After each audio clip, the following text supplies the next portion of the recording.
Medyo matagal na natenga itong mini Wrangler ko. Kaya nung sinusubukan ko siyang paandarin,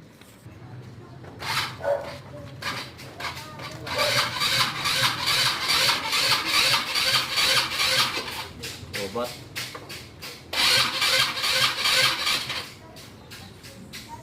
Obat. Tulak. Para makagawa ako ng mas mabilis, dadalhin ko na lang siya doon sa bahay namin. Nandun na kasi lahat ng gamit ko. Yung Wrangler ko kasi na to, nakaparada dito pa sa bahay ng biyanan ko. Tandaan nyo to guys. Ito yung mini Wrangler na bili ko. December? December no? Oo.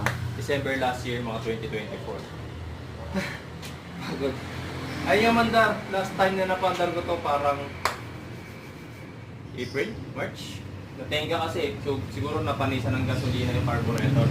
So ito muna yung pagkakabisihan ko ngayong araw.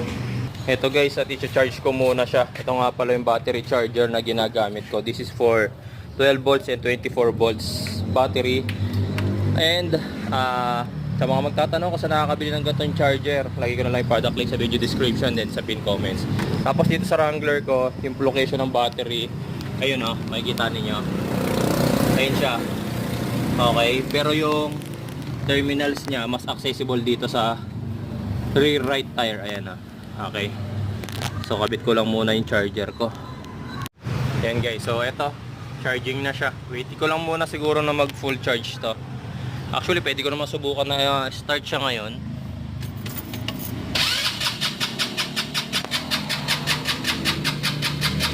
No, ayaw rin. Ayaw rin niya mag start. Pero alam ko may gasolina to eh. Ayan, napakadumi niya. Hindi ko siya nagagamit. Tingnan muna natin kung may gasolina. Ito lang kasi yung gauge niya oh. Yung red mark nandun na, so pa-empty na rin. Pero dito sa loob, mukhang tuyong-tuyo na. Meron pa ba? Meron pa naman. Ayun oh, meron pa naman konti. Konting-konti nga lang. Ito guys, dahil ang makina nito is kagaya ng makina ng motor, syempre making diagnosis natin pang motor. Ito. So una natin tignan kung okay yung spark plug niya.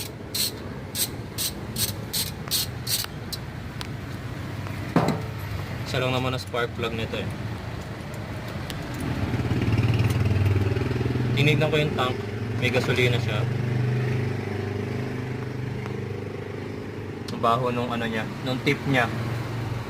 Yung tip niya amoy ng panis na gasolina. So another reason siguro. And another thing na nakita ko, hindi ko alam kung baloktot talaga to nung nabili ko. Itong nabili ko tong Wrangler baloktot kasi siya eh. Pero testingin muna natin tong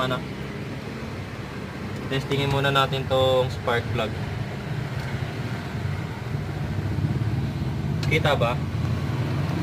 Yan sa'yo. Yan. Kita? Hindi pa. Kailangan makita ko nag-spark siya. Meron siyang spark guys. Ayun o. Tubo yung spark plug natin. Dahil nga naamoy natin ang panis yung gasolina. Check natin.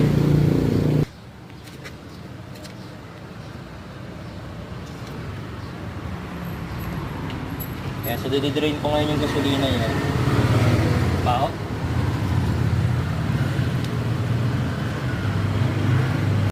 Sa inyo guys yung itsura ng gasolina na natanggal ko dito sa Wrangler. Ayan o.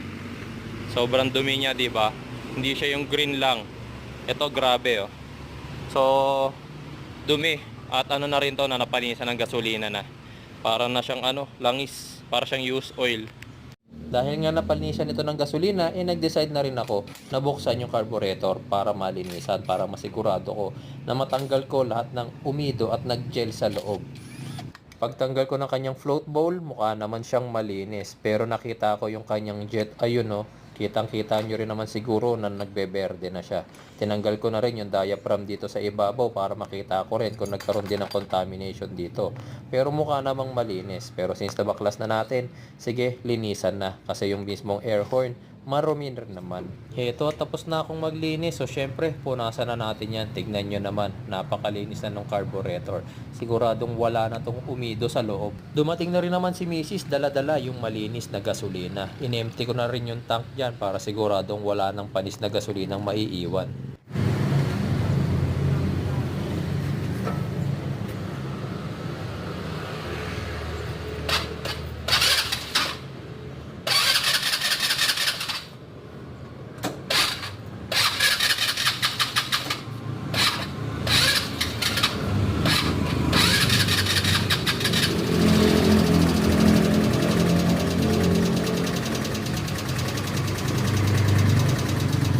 Patay.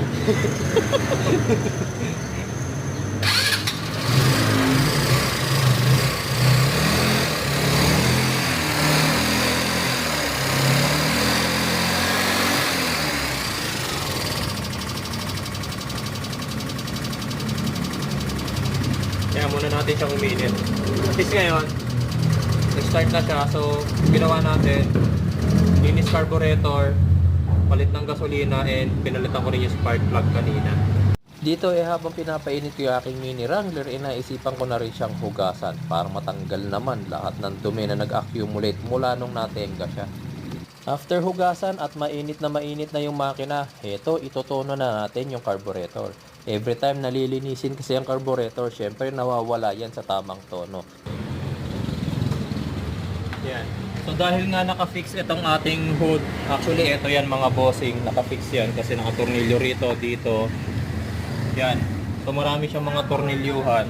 Gusto ko kasi parang ang dating niya is parang Wrangler or Jeep talaga siya na nabubuksan yung hood na ganito. Okay. So bumili ko ng bisagra. Ito. Tapos tatanggalin ko na to. Ito na yung kakabit ko. Kailangan ko na siguraduhin na yung opening niya sakto. Sakto na ba? Hawakan ko ba dito? Dali. Marking ako muna yung ano.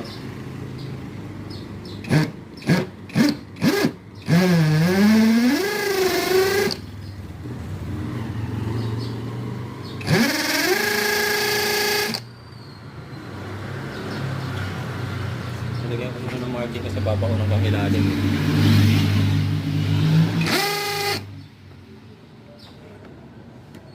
Ayan. Gumalaw. Okay.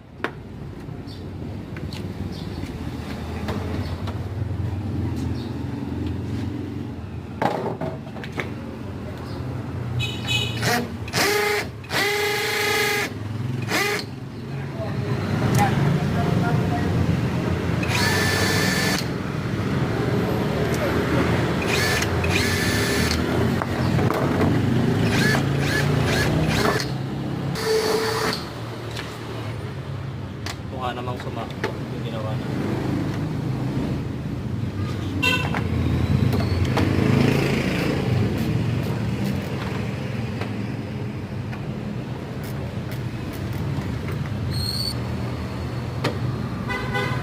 Yun lang kasi yung aabot eh, yung isang maikli di aabot eh.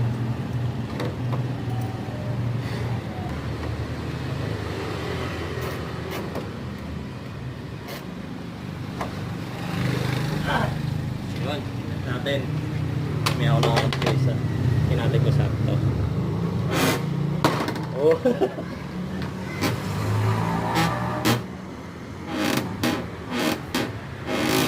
Di ba? Oo. Wala na yung totoon dyan. Lalagyan ko na lang siguro ng ano rito. Ng yung timlak. Ginaganon. Syempre, para masigurado natin na okay na talaga siya, eto't nag-test drive na kami.